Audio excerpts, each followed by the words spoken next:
In this tutorial, I'm going to walk you through an inflation-fighting monetary contraction. And I hope also you'll see from this video why inflation-fighting policy is unpopular, at least in the short run.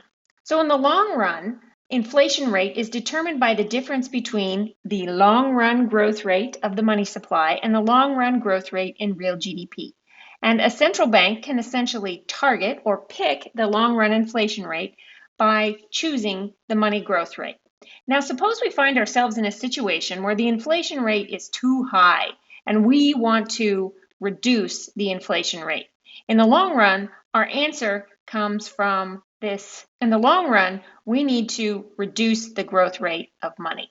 What are the consequences of a reduction in the growth rate in the money supply? Let's start in short run equilibrium here with an equilibrium interest rate and price level of I0 and Y0, and we're at potential GDP. We've decided this is too high and we want a lower price level.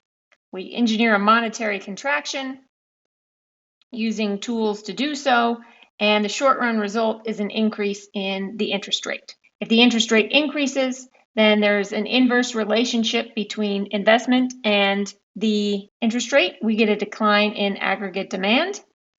That results in a lower price level. That's good. That's what we wanted. But we get a decrease in GDP. And if we get a decrease in GDP, we get an increase in unemployment. This makes people pretty unhappy. So how long do we hang out here in this bad equilibrium?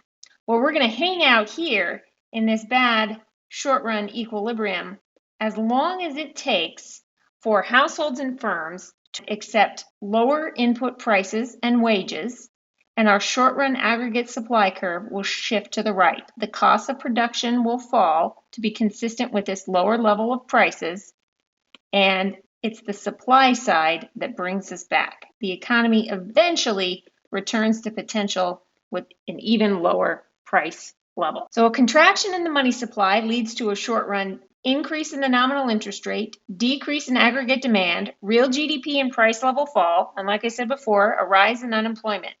This is unpopular, but eventually the economy will return to the long run. It's the short-run aggregate supply curve that brings us back.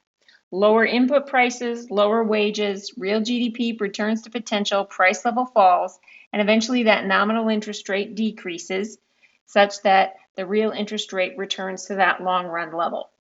So I hope this helps you understand the consequences of inflation-fighting policy and why it might be unpopular.